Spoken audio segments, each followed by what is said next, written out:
A new government, a COVID vaccine, the reopening of the economy, and an unprecedented number of deaths from a deadly virus. It's been a year of highs and lows for everyone, and now it's time to reflect.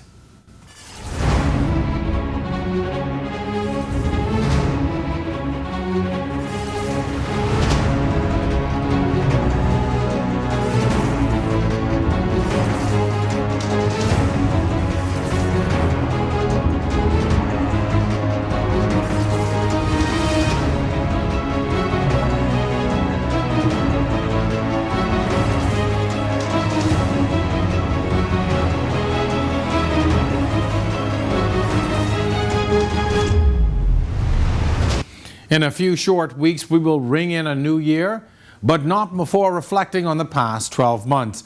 Hello and welcome to On the Record. I'm your host, Jerome Sawyer. For the next hour, we will reflect on the events of 2021 with some of the folks who helped to keep you informed.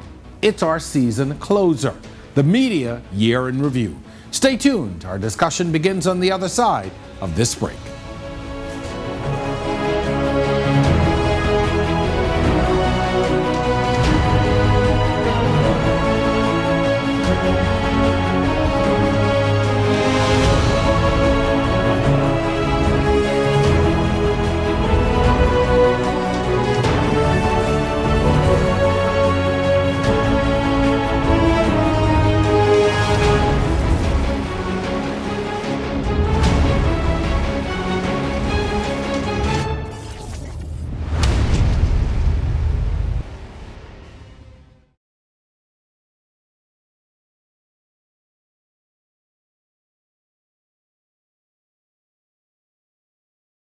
Every new season of On the Record, we push the limits, venture into unknown territory, take our cameras into places unseen before.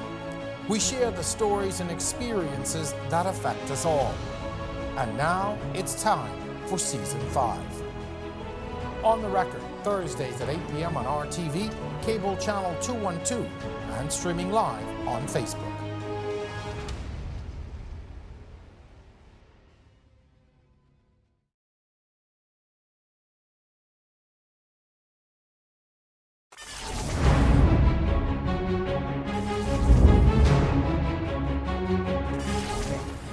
On September 16th, the Progressive Liberal Party ended the 4.5-year term of the Free National Movement. Philip Brave Davis would become the 5th Prime Minister of the Bahamas. A month-long campaign in the midst of the COVID-19 pandemic was the most unusual election in the country's history, with low voter turnout and still lingering questions about the voter register.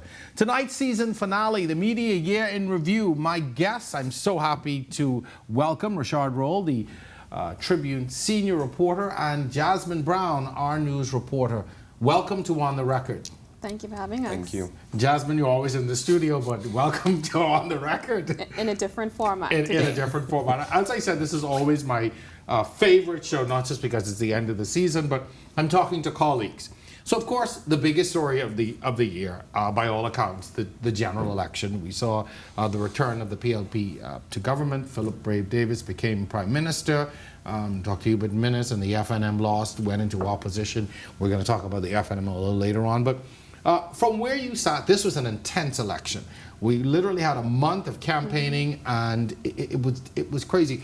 I want to talk a little bit, though, about the highlights, some of the things that stood out to you, some of the things that you remembered the most. Well, I'll start. One of the things that stood out the most was the fact that you said we had a month to get it done. We spoke before the show started about how we didn't travel as much.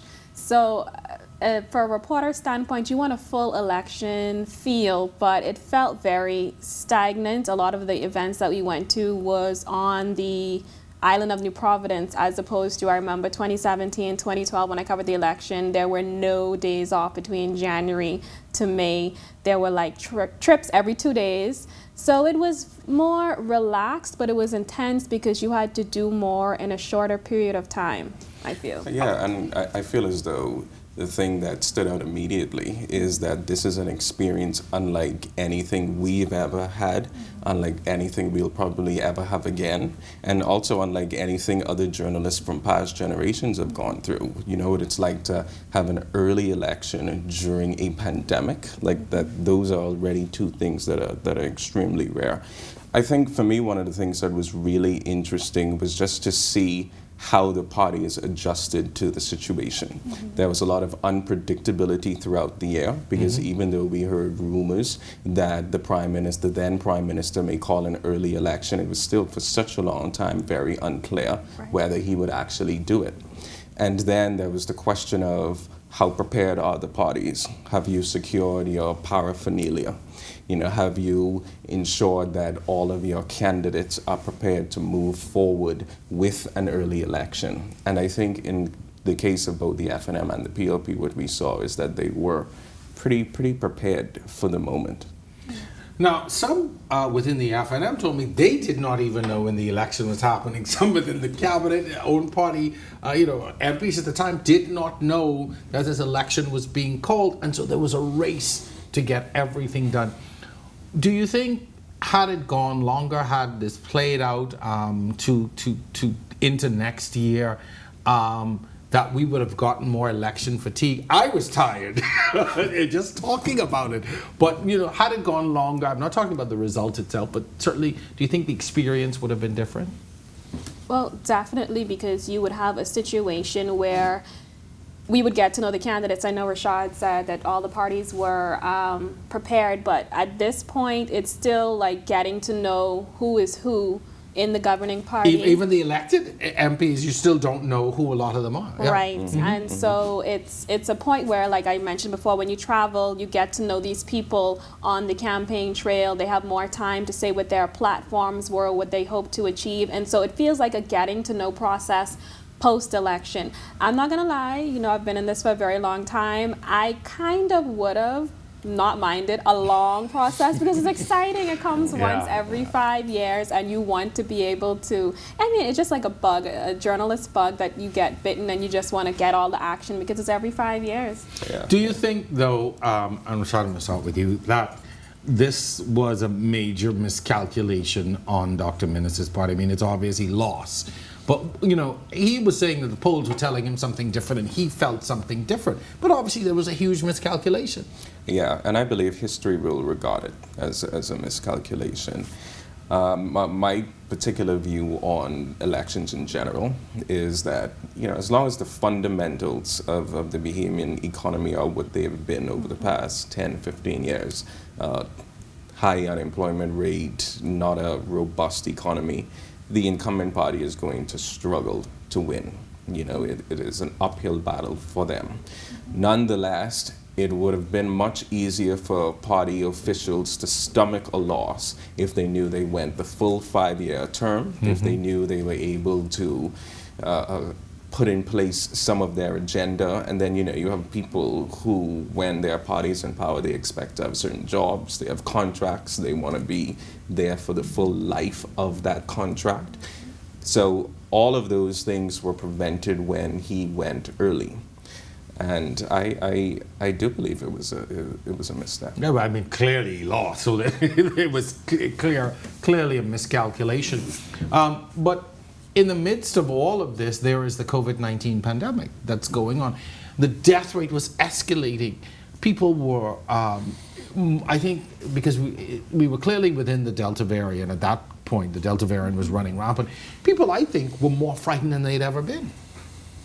And on top of that, people, you tell us that you want to keep us safe. We are under a state of emergency, but it doesn't apply to political parties. So a lot of people were upset. It's like, well, I made the sacrifice. My business closed. I've been the only breadwinner in my family for 18 months. And then you have rallies, whether they were in cars or not, both political parties, people were getting out of their cars. You have mass gatherings. I can't go. My grandmother died during COVID and I couldn't go to her. I went to the viewing, but not a funeral. And so it's like people felt that in addition to the economy, there was a double standard, and people were like, what did I make the sacrifice for? Anybody who agreed would now say, what did I make the sacrifice for? Yeah, and for some people, there's no question that the decision to go early in a pandemic weighed on them when they went to the polling booth. You know, when I went to cover, for instance, the advanced polls, and I talked to people, that's one of the things they said. They felt as though there was just a contradiction in the messaging that had been delivered over the past, year or so before, and then this decision to have this event where so many people are jumbled together, not really being able to practice social distancing as well as everyone would like. Was this an election you thought that came down to personalities? I mean, Dr. Hubert Minnis was Prime Minister, he was party leader, he was leading the charge on all of this. And for many people, for many voters, I thought he was the focal point of their discontent. Do you think that there were casualties as a result of him, or people just were saying, I'm done with the FNM altogether? I'll start with you, Rashad. I actually think this was an election cycle that proved personalities probably doesn't matter that much in Bahamian politics. When Philip Brave Davis took over as leader of the PLP, a lot of people, you know the talk that was around town. There were some people who were like never brave. A lot of people in the public, People within the PLP? Yeah, they just generally seem to have a view, and that's part of the reason why there was still so much suspense leading up to the election. And yet, look what happened. A dramatic tidal wave of an election result. So clearly to me, it shows personalities probably don't matter that much. At the end of the day, it comes down to the bread and butter issues. Do we have jobs? Do my friends and family have jobs? Can we afford to get the things that we want? If it's not right in those ways, I think it's clear that the Bahamian people are just going to vote the incumbent party out. People have said to me, Jasmine, on the outside watching, gosh, Dr. Minnis has a lot to say these days. He talks to the press constantly. In the 4.5 years, it was very difficult to speak with him. And even when you got an opportunity, it was not always sometimes it was an adversarial situation, but post-September 16, all that seems to have changed. It definitely has. I've known Dr. Minnis since he was the Minister of Health under Mr. Ingram. And he was always an open person as the Minister of Health. I remember when we had dengue fever, he had daily press conferences, 4 p.m.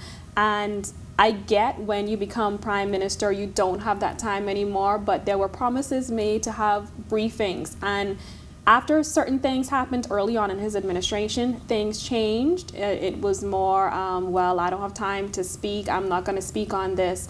But there was also no provisions made for ministers, other ministers. You don't have to speak to him every time. Like we have an OPM briefing now. But he's very talkative now. I will say he is very, very talkative now. And I get why now and why not in the past. But at the end of the day, I mean, every 6 months, you can have something. Every 3 months, you chase it. I have so many pictures chasing the former Prime Minister, Dr. Minnis. Facebook reminds me, and it's like, wow, I never thought it would come to this. Rashad, we have seen the party has a new leader, but he continues to speak almost on a regular basis. And there was a time when he had this adversarial relationship with the media. Yeah, and the question everybody is asking is, what does it all mean? Is this a case of you were pushed out of office, so you have to defend your record? Is this a case of you want to remind people of what it was like when you were leader, the responsible decisions that you made? Or is this a case of keeping your name out there for potentially another run later down the line? There's no question that there's a lot of talk in the FNM about this. So let's talk a little bit about the PLP's campaign now. And I have said to them on this show and elsewhere, they ran a great campaign. They were very focused. And even, as you mentioned, Rashad, for years there were all these questions and doubts about whether Philip Brave Davis could be Prime Minister, he could lead the party.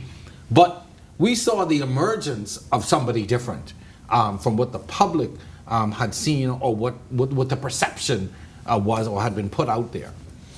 Yeah, and what the FNM would have wanted is to make this purely about Brave Davis, purely about Dr. Minnis versus him. That's one of the reasons why they went early, because the polls showed that their polls showed that Bahamians favored Dr. Minnis a bit more. But what I think the PLP did really well was they made it more about the team than just about Brave Davis as the leader. So you would have seen a lot of Glennis Martin, you saw a lot of Chester Cooper, for instance. And I think when you take everybody in their totality, people showed that they trusted the team and they trusted that core group of PLPs who would later go on to form the government. And don't forget that at least once a month, Mr. Davis had a press conference for the press. So I like to say that the PLP never took a break from they lost the election in 2017 until they were consistent. It wasn't like, oh, well, we're just going to push our message out now. It was every month, press conference on Tuesday, no holds barred, ask whatever you want to ask. The entire media was there. And even though tough questions were asked, especially when a administration loses and they are in opposition right away, there are questions about what you did while you were in office, and they addressed those. They didn't get defensive. They addressed issues head on very early on. And let's talk a little bit now about the new administration. I mean, one of the things that I really have to applaud them on are the weekly OPM press conferences.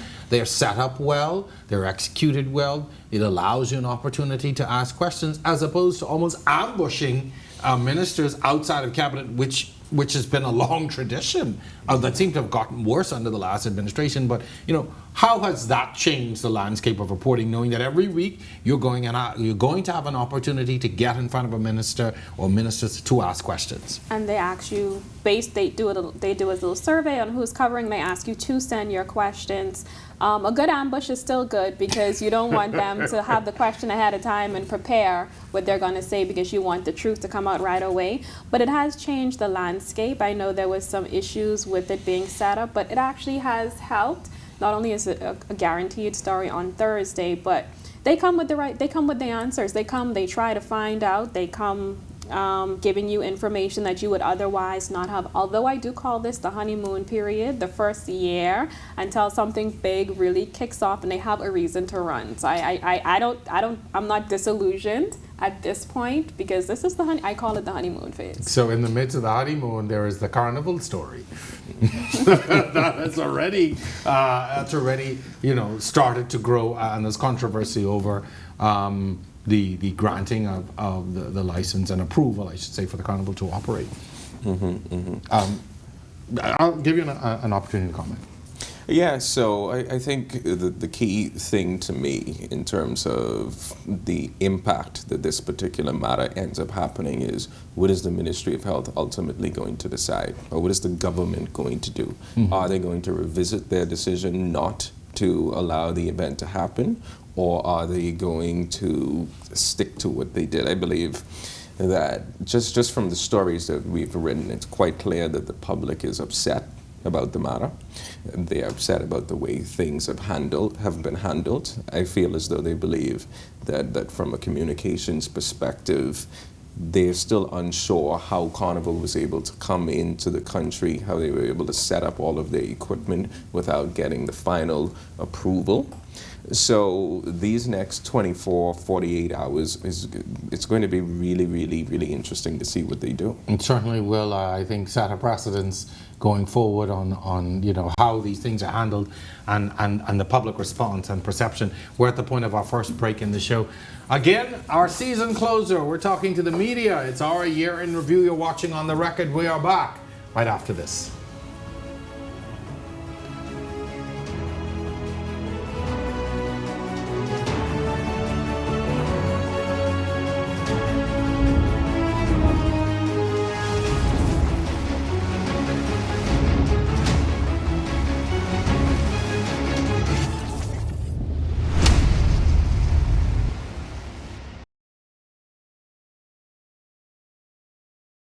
Every new season of On the Record, we push the limits, venture into unknown territory, take our cameras into places unseen before.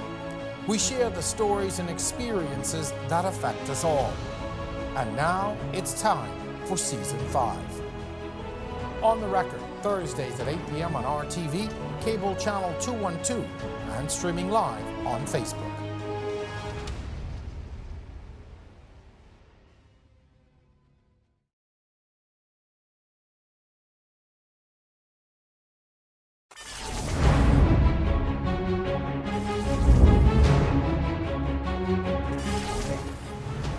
Welcome back. You're watching On the Record. I'm your host, Jerome Sawyer.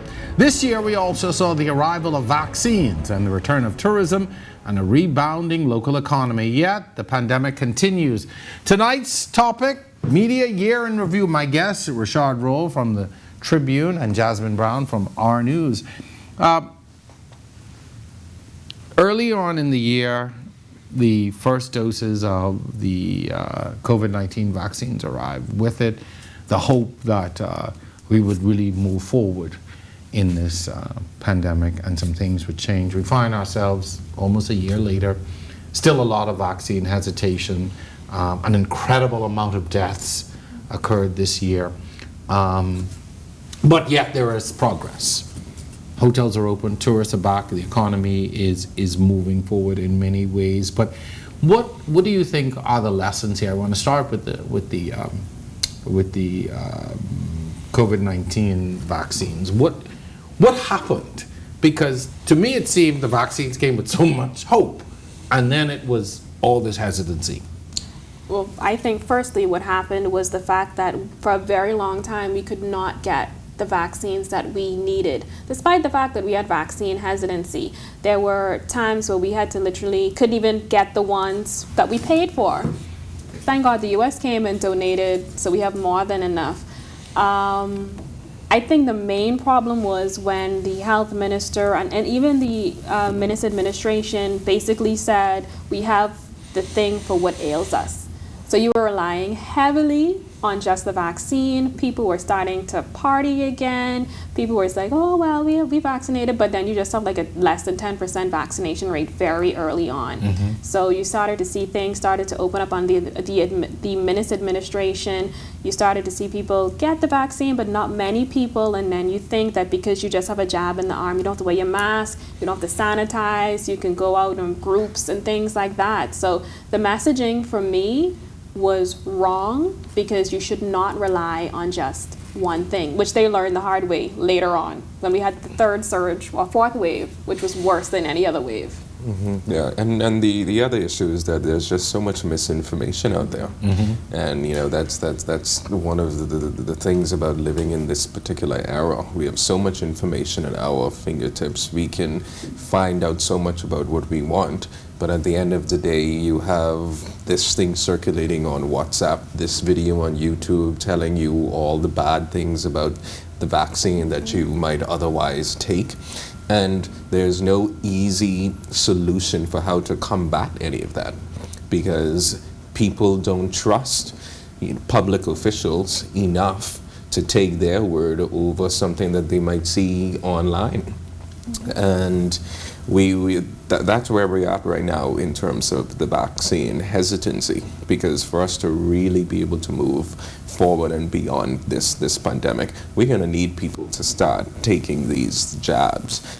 But we seem to have reached that level where it's like, how on earth are we going to get the people who haven't committed to taking it to this point to take it? And that's a challenge that the government and all of us in the media, we don't have any easy answers for how to counteract. It's interesting too, because we are living in a time as media people where things that we say are even being questioned, that we are no longer the source of truth and information in the eyes of many. I want to talk about how, you know, the misinformation and the access to so much information, and this was globally.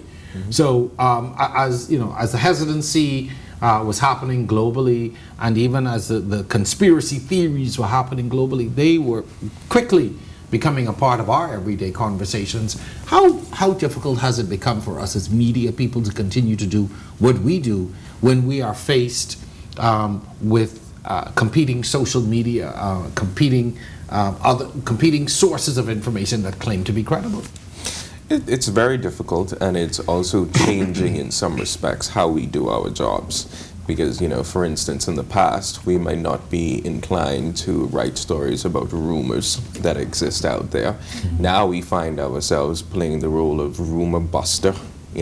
Something is circulating, it's causing panic, or it's inciting a lot of interest from the public, and so we have to step in and then explain to people, actually, that's not the case. And while we're doing that, that's distracting from our ability to go and pursue the stories that we actually want to report. But again, the question is, what do you do? The only thing I can think of is we all learned when we were in school about sourcing and who to trust. It's pretty clear to me that kind of thing is going to have to start at an earlier level in terms of children and their education, so that hopefully as these other generations grow up, they are smarter and wiser in how they select the information that they receive. How does it affect you every day having to respond to these rumors, having to respond to these social media stories? I mean, things that maybe 5-10 years ago we wouldn't have given a second glance to, but all of a sudden it now becomes the talking point of the nation. It's definitely frustrating because even on a personal level, I have family members who come to me like, oh, well, why y'all didn't report this that was on some social media group or post? And I'm like, do you see what you're quoting? Because this doesn't even make sense if you listen to it. But I do know, too, that even starting in the last administration, there were press releases. Even the government takes it seriously now. They send press releases to respond to rumors. And so, like Rashad said, it does take away from the stories you want to pursue because you're myth busting and you want to do more, but it's like it's still your responsibility to make sure people know the truth and not something that's just floating around on social media. This year, I was saddened, horrified at, on a daily basis, you'd open the newspaper, particularly on a Thursday, and the amount of deaths. You saw the increases, you saw the weekly increases in space for the obituary. Funeral homes were overrun. The hospital was calling for people to come and collect the bodies. I mean, we saw the images of the bodies piled up within the morgue and surrounding facilities.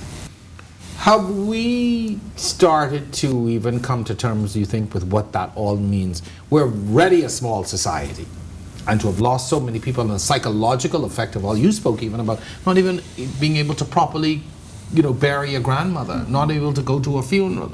Have we really seen the full psychological effect of all of this? No, we haven't come close to seeing the full psychological effect, I would imagine.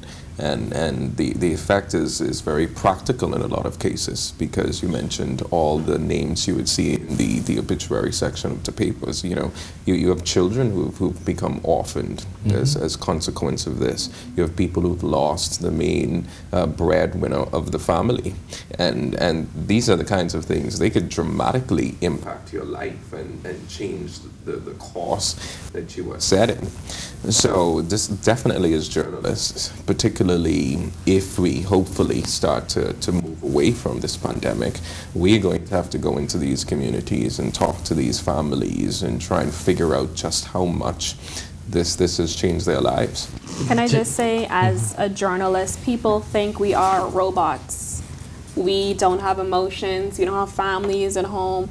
Like, I have elderly parents, I have a little girl, I have a husband, and it's like you're putting yourself in a situation where you go out there every day, try to bring the news, and we don't have it as bad as others, but just the psychological toll it takes. Imagine those who have lost multiple loved ones. We had stories on our news where people have lost scores of family members, and even when you got to go in the hospital and some of the R News team, you don't get an inside look at PMH. And that is how drastic it was in there, where they showed people. And sometimes, even as a journalist, the images are so hard, and you interview these people who have lost loved ones. It obviously, it takes a toll, but I think so many Bahamians, even when it comes to things like murders, we are so in our shell that if we don't see it directly, we'll just think, oh, they're numbers, they're just statistics or whatever. But I feel like this, the COVID situation has touched everybody. Somebody knows somebody, somebody sees somebody. You answered without me even asking my next question, and sort of what was the personal effect. As we prepare to wrap up this segment, I want to get both of you to tell me the most memorable story for you of the year, good, bad, or whatever it is, that thing that really you think was going to mark 2021 for you, that story, that thing, that event that stood out the most to you. Well, I just had a recent interview. Actually, I went to Ragged Island on Friday, and I found this lady I had interviewed in 2017, right after the storm. I know I didn't, because she had a mask on, I didn't recognize. She's like, oh, you interviewed me, blah, blah. Like, I was like, oh, I did. And I remember you. And you know, when you interview so many people, and that's from 2017. Oh, yeah. And so it reminded me that even before COVID, there were situations. She still is homeless. She showed me where the rubble is still, they live in their bar. Her mother-in-law's bar, and even though it has nothing to do with COVID, I went and I looked up the old story, and I was like, this is still happening to these people down here. There's still so many people, if despite COVID, they never had anything. Since 2017, they had to deal with COVID, and so that's memorable for me because I love to see where people are years later, and it reminded me of just how bad things were for Ragged Island in 2017 and how they still haven't recovered. Yeah, and my mind has definitely been recently on the lingering effects of COVID-19 going forward. For instance, one of the things that I've been working on recently is a story about people who are suffering from what the doctors call long COVID. Mm-hmm. These people who they initially, in many cases, they just had a mild form of the disease, nothing serious. They didn't require hospitalization. And now they're finding 3-4 months later, intense brain fog, and it's difficult for them to go about their daily routines the way they used to. And I'm deeply curious about just how many of those people live in the community.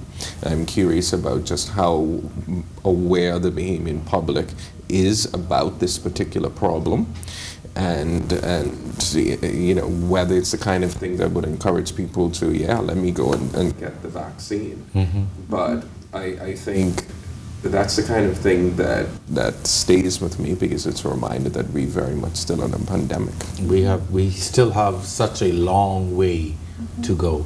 Rashad and Jasmine, I first of all want to thank you for the work that you do every day. I think the Bahamian people will not always appreciate what we go through as media every day to keep them informed, but I want to thank you for the work that you do. Keep it up. I know that sometimes it feels like nobody cares or it's an unfulfilling job, but thank you so much for the work that you do. You certainly are a testament to great journalism. We thank you. And the Bahamian people are better off for having a strong media, so thank you. Thank you. Thank you. All right, and Merry Christmas and Happy New Year to you. I'll see you after this. Yeah, I know. You'll see me again. That's fine. Folks, stay with us. When we come back, we're going to continue our discussion. It's a media year in review. We've got some talk show hosts on. They're going to bring a little different perspective. You're watching On the Record. We're back right after this.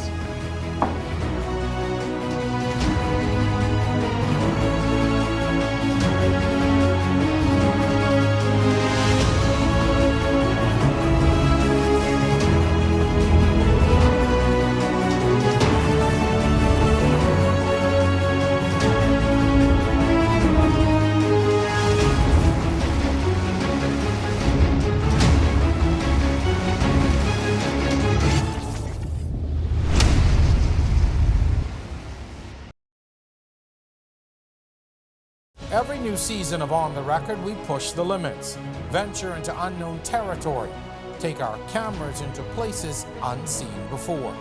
We share the stories and experiences that affect us all. And now it's time for Season 5. On the Record, Thursdays at 8 p.m. on RTV, cable channel 212, and streaming live on Facebook.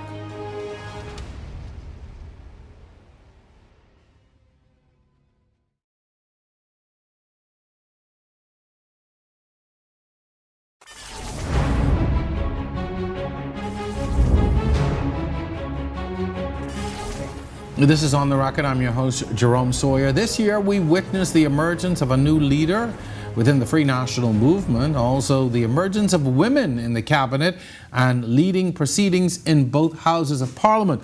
All indications are the economy is on the rebound, but still fragile in many ways. Tonight's season finale, the media's year in review. My guest, Dwight Strawn, who's the host of Morning Blend on Guardian Radio, and Anastasia Palacios, known as Star, host of Bahamas at Sunrise. Welcome to On the Record. Thank you. Thank you for having us, Jerome. Yeah. Your first time here for both of you. I've been on both of you all the shows all the time. But anyway, now I get to ask the question. So let's really, I mean, we had a great discussion about the elections prior to coming on, and I want to jump on that. These elections were so different in many ways. It was a very short campaign period. Yep. We had an election during a pandemic. There were all these virtual events. And even election night was, I think, very different in many ways. Mm-hmm. But I want to talk about, the experience of having to do talk shows during an election cycle when there's so much at stake and everybody's on edge about everything. Star, I'm going to start with you. So it was a great time, I think. Given the pandemic, it certainly was, as you indicated, a shorter time frame than most of us are used to. But I was happy to see our two leading parties kind of figure out the best way to go about navigating those circumstances. I was happy in the lead up to that we'd actually had the opportunity to engage in our first sort of debates. And they were different, and a lot of people had a lot of feedback about them, but I was happy to see us taking a step forward. For me, what was most exciting coming out of those elections, Jerome, was seeing the amount of women recommitting themselves to showing up in spaces as it relates to policy. And I think that's incredibly important, and I don't want us to ever miss that moment. If anything, I'm hoping that we will see even more candidates emerge, and over the coming years that we see those candidates being put into even more beneficial positions. There was, prior to the 2017 election, this concept that there was safe or secure seats. We've seen that kind of not happen anymore. But even so, in those instances where those seats tend to match the statistics that can back that up, we don't find them putting women there. It's very often that they put women into positions where they may or may not win. And so there doesn't seem to be this momentum to really push women candidacy. And so I'm hoping that as a result of this new administration, the places that they've put women so far, that we'll continue to see more women be active in policy, because it really does matter. Even in how this pandemic was handled, even in how things rolled out from day to day, I think that if you had more women in these places, things would look a little differently. And so for me, in reflection, that was the highlight of the campaign season. That was, of course, very short, and yielded some results that I think many were not expecting. Do you think, Dwight, I get your takes, first of all, on the election run, and really what happened and why in many cases? I think you said chaos. It was chaotic, and the lead up, just things didn't go the way that many expected, but we had signs that was going to happen. That we were not prepared for this. Even the Parliamentary Registration Department, so much information that people were seeking right up until the election was called. We never really got that. People were being vocal about what needed to happen. And that really set the path for where we were heading with this, and that's really unfortunate.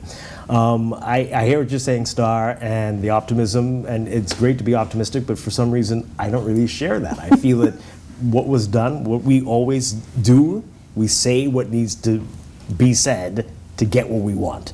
And the real change, I'm not sure if that is here yet. Why do you think it's not here? And why do you think this change in government or the changes that we've seen will not lead to the change that we need? It just feels like deja vu.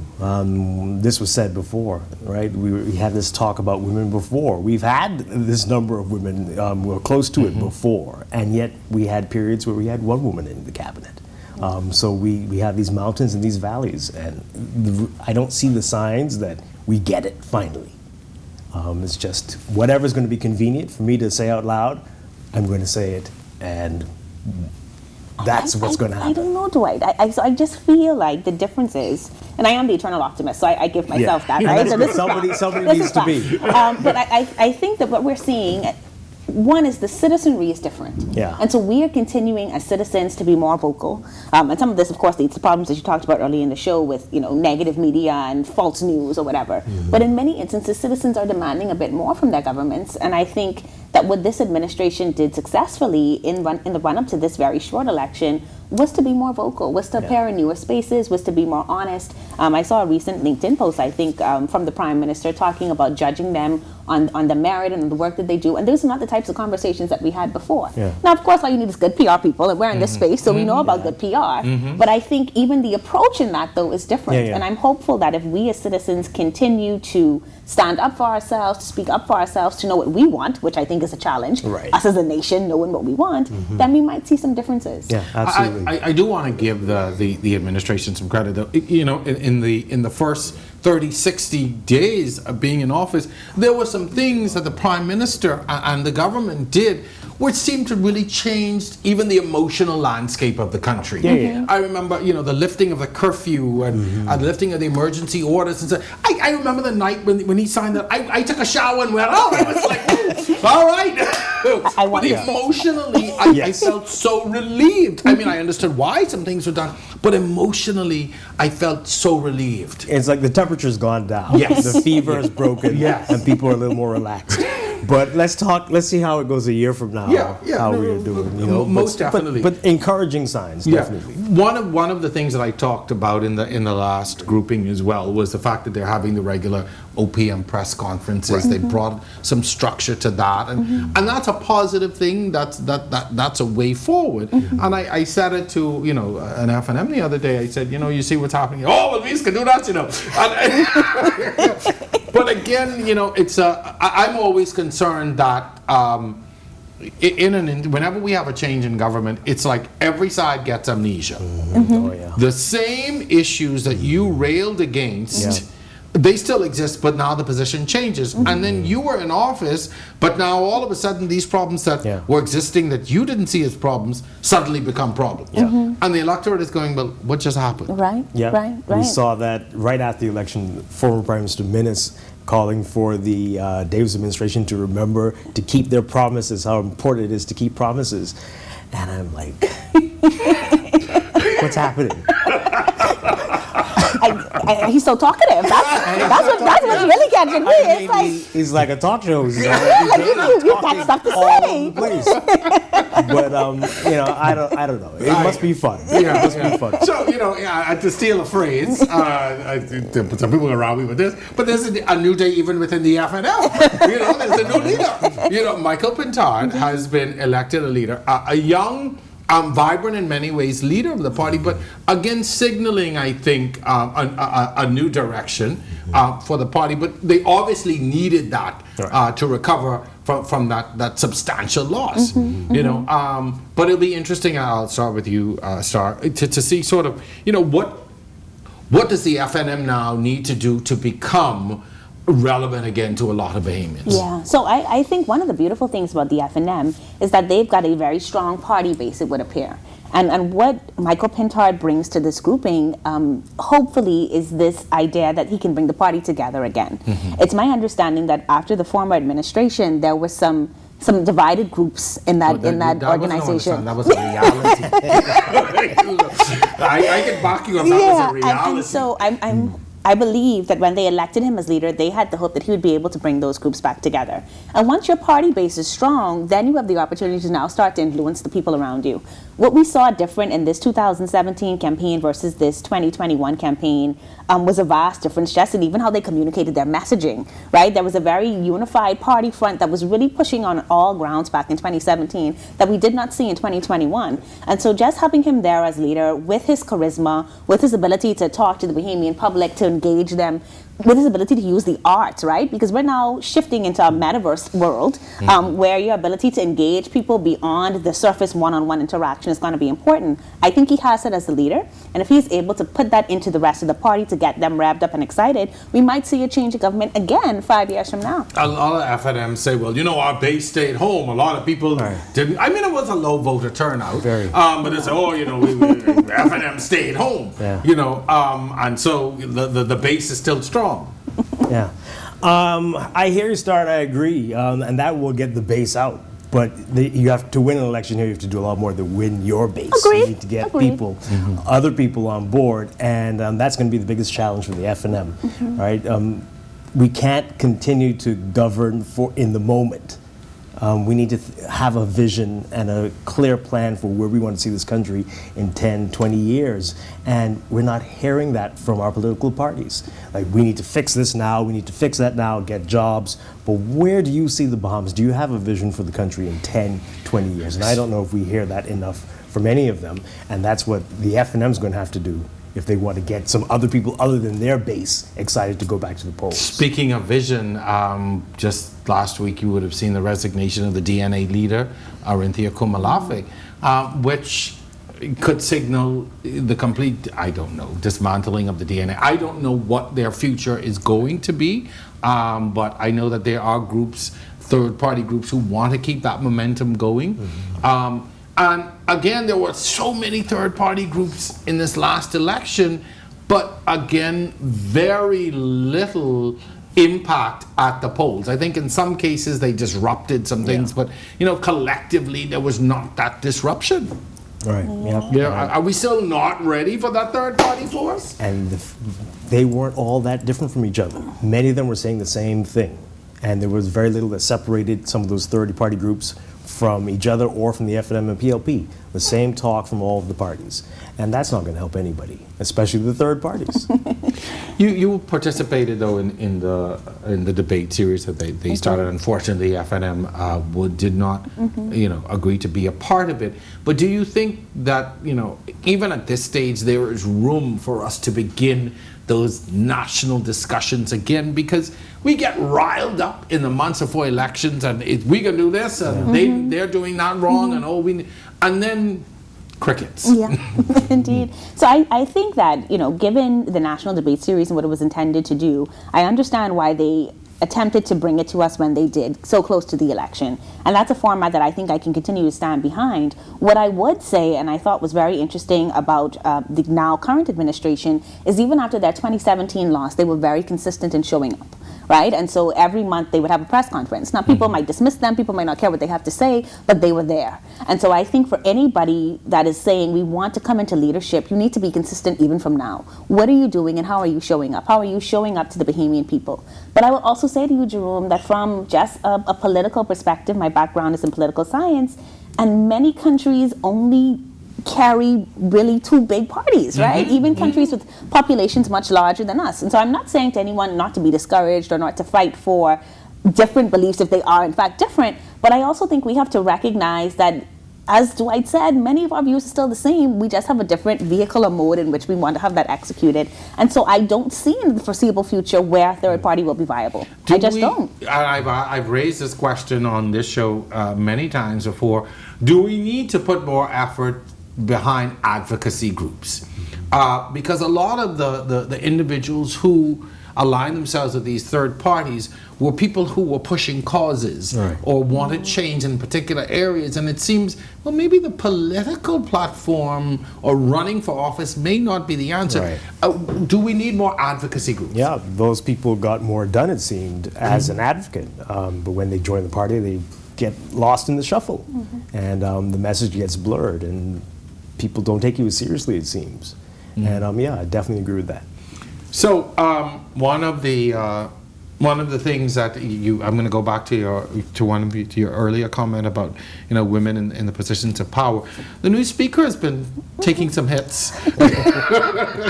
She's brought a different style to the proceedings in the House of Assembly.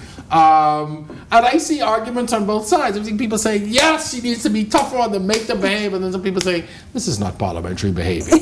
As a woman watching that, what sort of came to mind as you saw? I think that it's an interesting question, Jerome, and I wonder if she would be being questioned if she was not a woman, right? There seems to be always this underlying notion in our nation, and it's not just the Bahamas alone, but in the world at large, as women try to take a greater stance for their individuality, right? When we talk about a feminist movement, it's not saying all women ought to be this thing. It's saying that women ought to have the opportunity to be themselves. And so even in this instance with the speaker, I just wonder if the question she's getting would happen if she were a man, right? And it's just this idea that people don't want to be told what to do by a woman. Or if a woman seems to assert a point, then she's too aggressive. Or who does she think she is? Right? She's emotional. She thinks she's our mother. And that's not the case as much as she is somebody trying to lead a house based on the systems that are set up by that house. And I just continue to say, if this were a man acting this way, what would your response be? Yeah.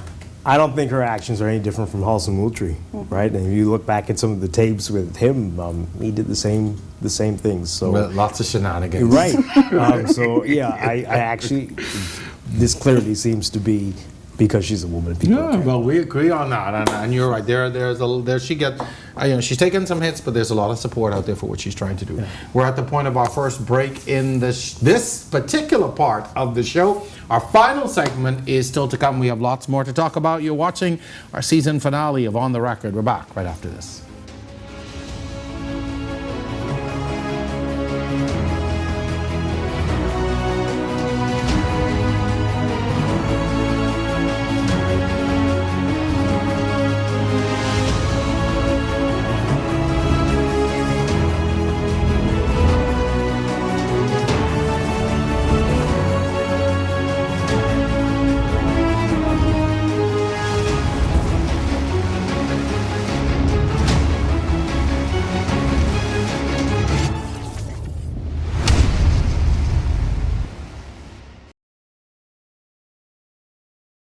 Every new season of On the Record, we push the limits, venture into unknown territory, take our cameras into places unseen before. We share the stories and experiences that affect us all. And now it's time for Season 5.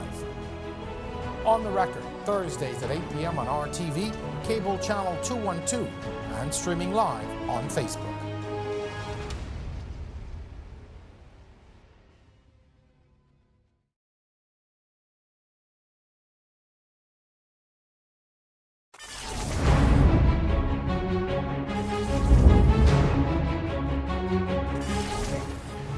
This is our final segment on the record, tonight's season finale. We're talking to the media. It's our year in review show.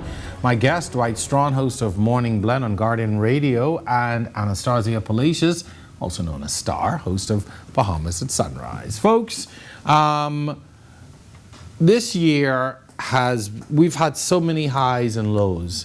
I remember the day the vaccines arrived and the optimism that I felt and others that, oh, this was it. Almost a year later, we're going, when is the it? But so much has changed. The country we're beginning to recognize the country again in terms of our tourists, even from the economy, even driving downtown now looks and feels different. I'm going to ask you to personalize it a little bit, but what was it like, having to face into the public, in those dark days when the deaths were high and people were really afraid we were back into the restrictions, we weren't sure what's going to happen to the economy. What was that, you're having to face into the public on a daily basis almost. What was that like for you, Talk, your experience? This is going to sound really strange, but we were all together last year. Despite all of that going on. But this year has become something totally different and something that is much more uncomfortable. We are now in these two camps, pro-vaccines and anti-vax. And this year we are fighting like we're enemies. And the people are angry with those who are pushing. They say that we push too much of the vaccines on my station. And it's been really a very unusual situation. Last year, we were all in this together, and we heard that all the time, and we're going to be there for each other. But this year, it isn't like that at all. Us against them, almost. Yeah.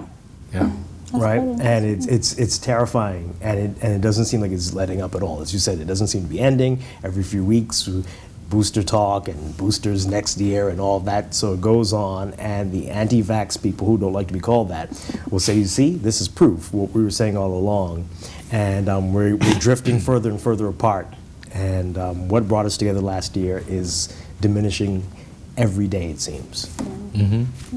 Yeah, so it's been an interesting time, and I understand, Jerome, honestly, why so many people had concerns initially about this vaccine. I think that if we look at our history, especially with the majority of our nation being people of color, we've had some challenges with healthcare in the past. We've had some challenges with not feeling seen and heard, and with being tested. Like, quite frankly, let's be honest about that. And so I understood originally why people had some hesitancy. But I also know that I am so tired of this pandemic, Jerome. I am so over beyond tired, yes. Right? Like, and so for me, honestly, it really came down to how can I best protect the people that I love? I am so grateful and I feel so truly blessed that those in my family that did encounter COVID have managed to get through it. There were times when we didn't think that one would make it, but she did. And so to just have had that experience personally, again, for me, it's like I have to show up and I have to get vaccinated. I'm more than excited to get my booster because it's like I want to live as much as possible a life that allows me to hug people and not be afraid, to interact with my children, have them interact with other kids, right? I delivered a baby in this pandemic. And so the fear associated with just that is enough for me to say that I need to make sure that as much as possible, I can do my part in putting an end to this. And yet, I understand those that have concerns. And so for me, it's how do we communicate more effectively to people to say that, listen, I understand your concern. Right. Have you considered this? And I'm just seeing now where officials seem to be taking that more seriously and are adjusting the way that they're trying to push out this campaign. But I think we really have to come to that place where we talk to people about their fears without making them feel foolish, and then just give them alternative information in the hopes that we can get more people on board, because we need this thing to go away. And you're right. I mean, I just took my booster last week and was happy to do it. But a lot of times I was conflicted because I sat in this chair wanting to yell and scream at people to say, you know, why aren't you doing this? This is so important. But then as a journalist and as a media person, you always have to consider your role, and that you are not speaking to just one group of people, and you know, but you're also challenged with speaking truth to power. It's like, you know, there was so much misinformation out there. There were so many things that you were having to debunk on a daily basis. Right. And I found myself conflicted because the journalist in you will say, okay, I've got to get both sides. But it's like, okay.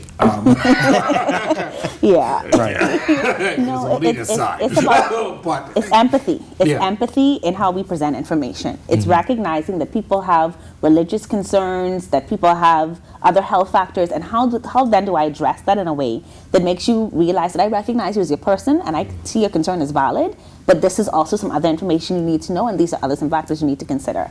And if we can just get the majority, right? You always can have some holdouts, but if we can educate through empathy the majority and get the majority on board, then I think we'd be better off for it. do you think we missed the opportunity with the initial rollout, you know, with the messaging campaign? I think, you know, from what I saw, it was like, okay, well, the vaccine is here, we're taking it, so you all should too. Yeah. And people were like, no.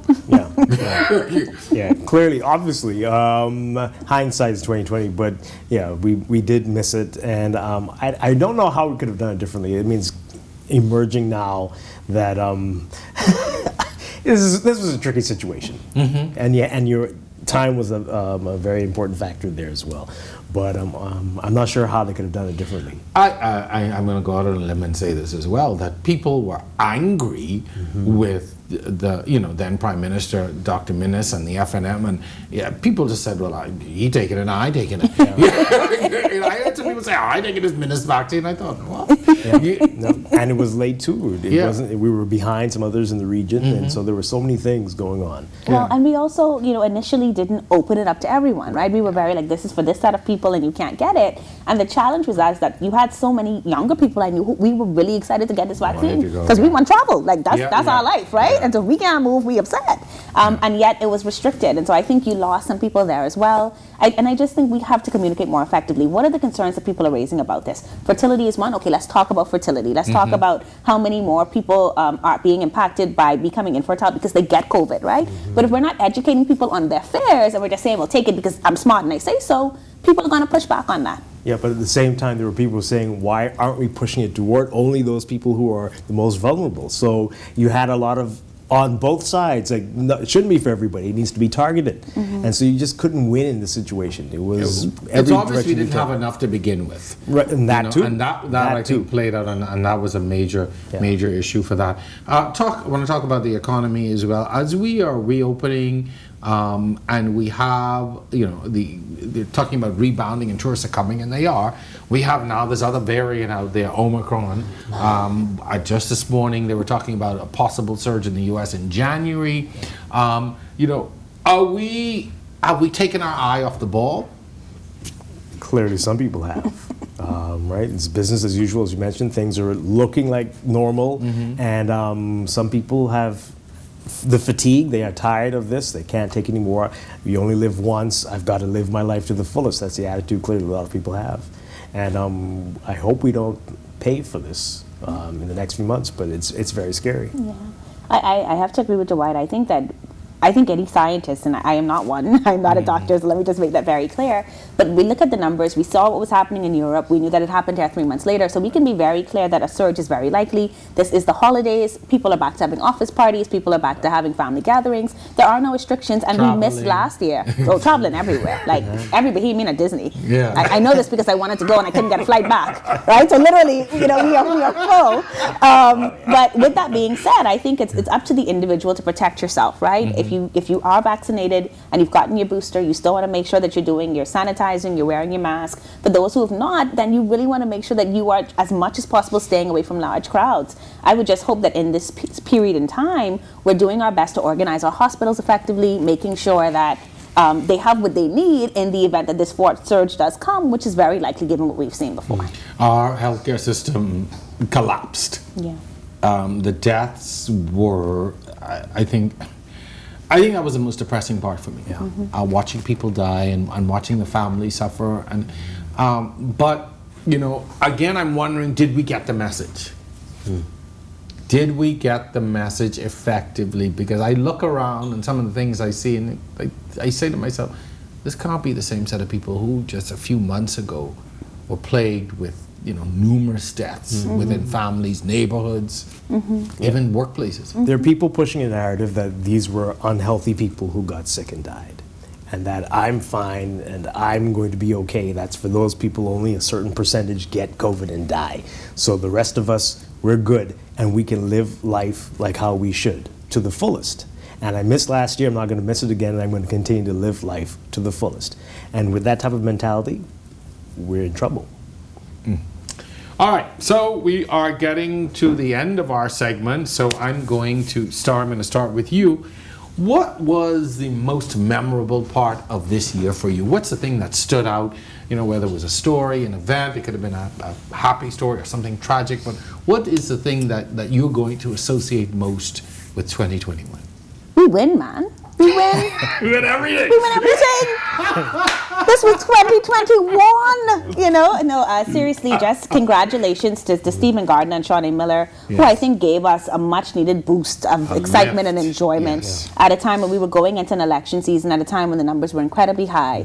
And so for us, that was a big win as a country, and it gave us something to celebrate. So I honor them.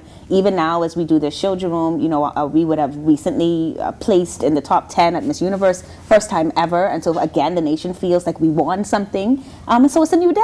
It's a new day. We got a lot of wins under our belt, and it has been a tough year and a hard year, but I celebrate those achievements as a nation in the hope that as we look into 2022, those will begin to trickle down in bigger ways for the average Bahamian to feel like they've won as well. And I stand with you on that. I know Chantel personally, but I've known her for years. I was so pleased. And it was so ironic that, during the pageant on Sunday, I could hear my neighbors screaming. I could hear them. So people stopped watching football and turned to Miss Universe. People actually turned. People who you didn't think even watch pageants were watching. Dwight, your the memorable thing about 2020. Star said it all. The Olympics especially, but the election as well. And I know for months, it seems like from January, people were like, really or won't he? Because only one man knows. But many people, even though the signs were clear, because I think from the first quarter of the year, most of the parties had their candidates ratified, which didn't happen in the last election season until months before the election, just a couple of months before. So it was clear there was going to be an early election, but people were still like, there's no way there could be an early election. How could you call it? We've got in the middle of the pandemic, so many things going on. You still have so much to do, many more months that you could get things done, and yet here we are. And how could anyone be surprised at the outcome? I think he gave the pavement people an ultimatum. You either want me or you don't. Oh, okay. Well, they showed it. No, that's right. That's okay though. He's got to be giving you a quote on a radio real soon. So, Dwight, Star, thank you so much for the work that you do. You keep our people informed and entertained, and thank you very much for that. I know it's not an easy job. And you both do morning shows, so that in and of itself is, you deserve a special place in heaven for that. Hello, so keep up the good work. Thank you so much for coming. I got to have you back on. Thank you. Again, I promise you, Thank you. 2022 you'll be back on. And happy Appreciate holidays to you. Thank and you. your Yes, family. happy holidays to And you to as well. everybody. Merry Christmas, And Happy continue New to be Year. safe. You can leave my gift at the door when you're going. Thank you very much for coming. That's going to do it, folks, for this episode. That's also going to bring to an end this season of On the Record. Thanks again for making this another great year for us. We certainly have enjoyed sharing the events of this year with you. Thanks to my production and technical teams, as always, for making all of this happen and for making me look and sound great every week. Have a great holiday, stay safe, and we'll see you in 2022.